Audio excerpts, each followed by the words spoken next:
Chapter 4 Return Home. Thing and Vito passed by a huge palm tree, shaggy with brown leaves. Vito remembered it and became sure that they were going the right way. Soon after, he saw Cooldeer's home and the man himself fishing at his little dock. Vito guessed that the fisherman was in his late 40s. He was wearing a bulky coat of some kind of waterproof hide and a wide-brimmed hat to shield him from the rain. He looked a bit like a spirit himself in that moment, sitting motionless with his pole at the edge of the sea and the rain roaring around him. He looked lonely to Vito. Vito turned to Thing. "We're getting close." Normally, Vito would have gone to greet the fisherman, but today he felt that might be a bad idea, given that he had a spirit in tow. Cooldeer might be afraid, or think he was in danger. Better to bypass his home. He wouldn't see them, as long as they gave the wharf a wide berth. Cooldeer wasn't married, so no one would see if they crept around the back of his home. Vito led Thing just so, noticing how the rain fizzled through the stream of blue fog billowing from the spirit's lower half. When they'd circumvented the house, they turned a corner and a green field opened before them. The land was almost entirely flat, with ponds of insect-infested water strewn here or there. Most of the little pools were in the shape of bows or horns, longer than they were broad. During the long dry season, they were empty, but now that the rain was coming, they had filled once more, and the mosquitoes would be able to breed more prevalently. Vito tried to keep away from the pools as they passed through the meadow, but the insects found him nonetheless, swarming around his head underneath the golden ring where they could keep dry. He batted at them, noticing that they took no interest in Thing. When his gaze settled on the spirit, he saw that it looked distant or distracted. It hadn't spoken in a while either. "You all right?"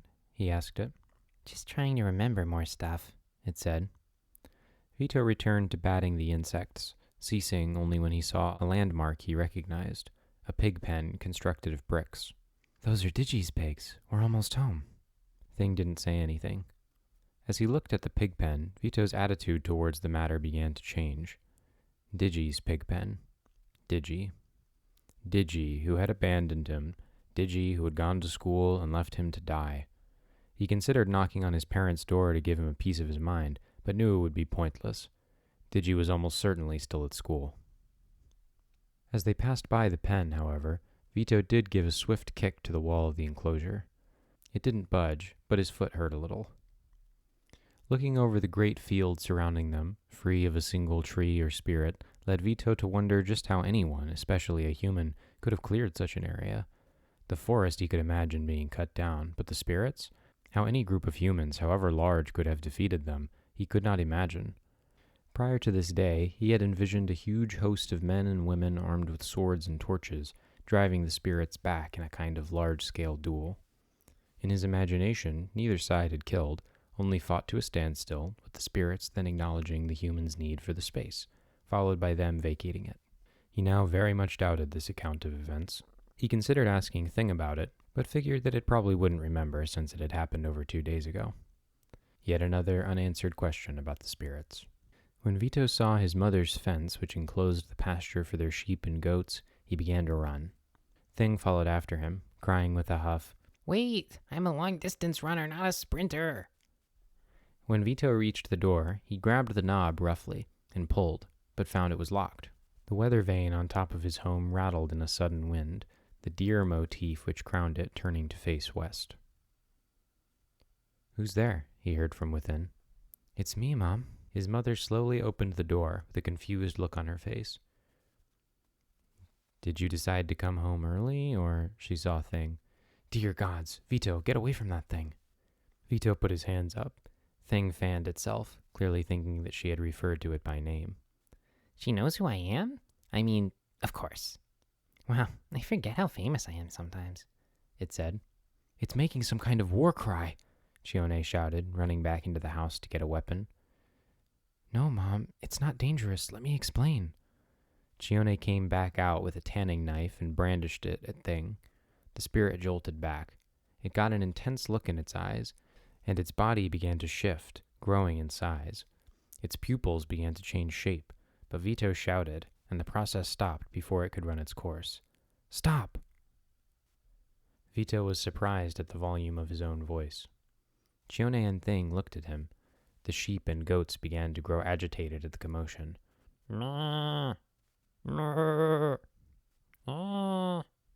Vito broke into their baying. I fell into the spirit wood. Thing rescued me. This did not clear up the situation for his mother. What thing? Hello, I'm right here. His mother became animated again, hearing Thing make noise.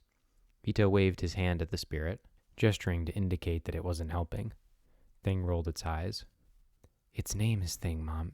It's a good spirit. It saved my life. Will you please put the knife away? Chione looked at Vito, then Thing. She looked at his hands, clearly confused by the gesture he had made to Thing when it had made sounds, as though he could understand it. Can you understand the sound it's making? Vito nodded, gulping. Chione looked at Thing one last time, and then at the giant ring hovering over Vito, at which she gasped again. You've become a sorcerer, she said with elation. She jogged back into the home at once and replaced the knife where she had taken it from. No, Mom, that's Thing doing that. It wanted to keep me dry. Vito approached the open doorway to follow his mother, but found that the ring was not small enough to fit through. Thing snapped its fingers, returning the ring to its right horn. Thanks, Thing. No problem, friend. Thing flew ahead of Vito, sailing all around the house and examining the furniture with intense interest. Its body returned to normal size, and its pupils went back to their normal shape. There's so much stuff in here, Thing remarked. Chione watched it with a suspicious gaze. Tell me everything, she said to her son, never taking her eyes off the scarfed spirit. Vito told her the whole story as Thing explored their home. Everything from trying to get to school, to being left behind in the spirit wood by Mr. Quaglione and the other kids, to being attacked by 4 spirits, discovering he could talk to them, and eventually being saved by Thing from a close scrape with an oily tree spirit. When he had finished, Chione called Thing over to herself. Thing, she shouted. She then turned quickly to Vito. It can understand what I'm saying? Vito nodded, and Thing approached her, hearing its name called. Yeah, what's up? She turned to her son. What did he say, Vito? It wants to know what you want.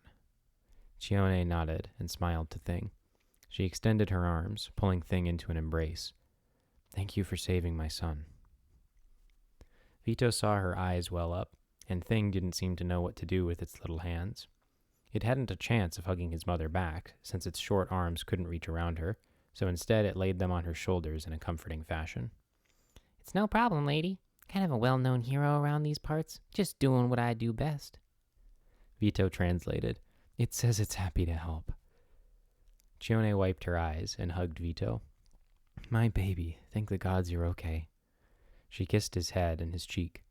Thing went back to looking at their silverware.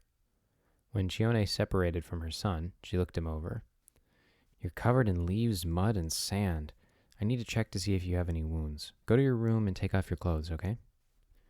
Vito didn't like that his mother felt that he couldn't check his own wounds, but he didn't question her. Yes, Mom.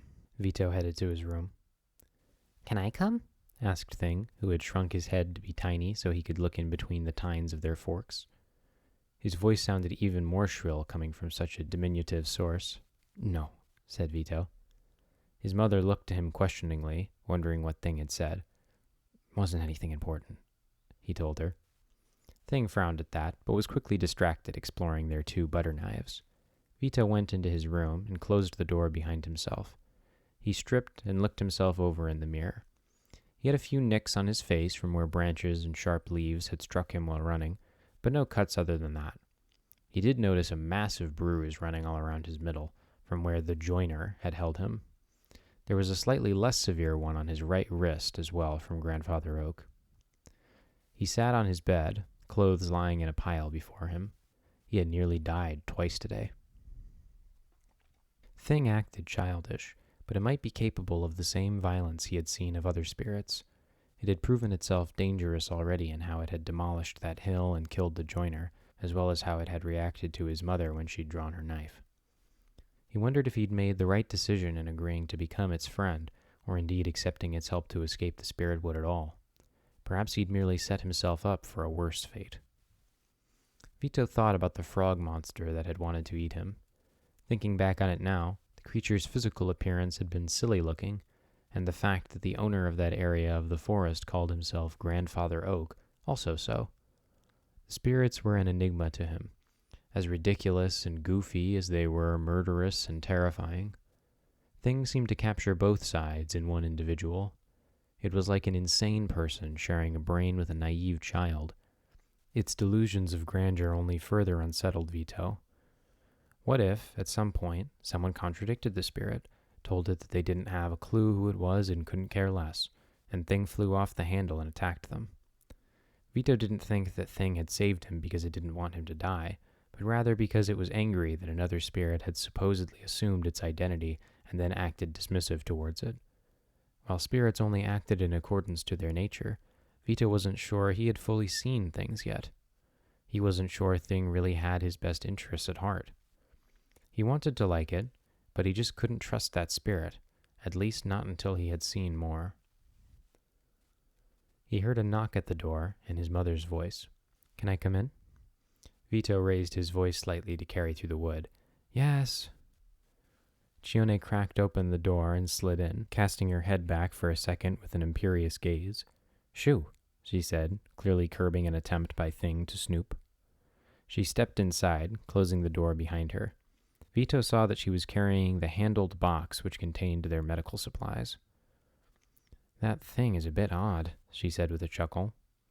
Vito smiled nervously, looking at the space under the door to make sure there wasn't any small blue presence trying to slip in. His mother sat next to him, telling him to lay back. He made one last check of the door to be sure, and then did as he was told. She laid the box of supplies at the foot of his bed and got a few canisters of something out. Vito was still somewhat resentful that his mother felt that she had to check his body for wounds, and said, "I already checked for everything. There's nothing serious." His mother raised an eyebrow, pointing to his stomach where the bruise stood prominently. "What do you call that?" "It's just a bruise." She shook her head. "A bruise like this is serious. Does it hurt when I just touch it?" It did. "No." The eyebrow raised a little more, seeing the contrary evidenced in Vito's facial expression. "Only a little bit," he added. "People will stop trusting you, Vito, if you don't show that the truth matters to you. If you only care about looking a certain way or being right, people won't have any cause to listen to what you say." Vito didn't feel that such a trivial thing deserved such a harsh reprimanding comment, and replied, "It doesn't hurt that much." She began to apply something from the canisters to the bruise with her hand. From her precipitous silence, Vito could tell that he was about to get a lecture. "If I had believed you initially, I wouldn't be able to give you the right treatment. Even now, I'm just going off how I saw you react, because I don't know if you're telling me the truth or not." She shook her head. "There are different levels of salve that I have for different levels of pain. We have to use the right strength for the right level of injury, so when you don't tell me the truth, it makes my job harder. Everyone has their role to play, Vito, to keep the world in balance." She put one hand up, as if weighing something. "You know about books. I know about bruises. You'll help the world by learning things and writing them down, and I keep you able to do that by making sure you're not in pain. When you make assumptions about how other people should act, or you say things that aren't true to cast things differently, you disrupt the system, and everyone loses. You're less productive, and I use the wrong salve. Everything falls out of balance because you misrepresent things." She finished with his stomach. "Wrist, please." Vito put out his wrist. "But it's just a bruise, and it really didn't hurt that much." "Then you should have said not much instead of no. Precision will earn you respect." Vito couldn't help but roll his eyes, though his mother didn't see since she was focused on his hand. "Does it hurt when I touch it?" Chione asked again, lightly prodding Vito's wrist. It hurt. "Yes." "Out of 10? 5, said Vito truthfully. Chione smiled and quickly retrieved a different herbal mixture. "See, aren't we efficient now?" Vito couldn't help but resent this statement, even if subliminally he recognized its claim. The two were silent for a moment as she finished lathering his wrist. She then turned to his legs, looking at them closely. "I didn't get hurt on my legs," Vito said. Chione looked skeptical of this. "Well, there's no bruises or cuts, but I do see a few ticks." "Ticks?" exclaimed Vito, who had a special hatred for the parasites. "Keep still, I'll wiggle them off." She pulled out a set of tweezers and began to separate one of the insects from his right leg. She suddenly shook her head. I can't believe those awful kids left you behind. She pulled the tick out and crushed it. You shouldn't pal around with them anymore. I know, but what can I do? They were my only friends, he said. His statement suggested that he was considering staying friends with them, when in truth he was not. He couldn't imagine them anymore without the context of how they had left him, abandoned him as he had screamed for help. He wasn't sure he'd have done any different, but it hadn't been him in that position, but they. He didn't think he'd be able to feel comfortable in their presence for a long time. Maybe ever. His mother nodded at what he had said. Were, she quoted, find new people that you can trust. Those are the people you should hold close to you.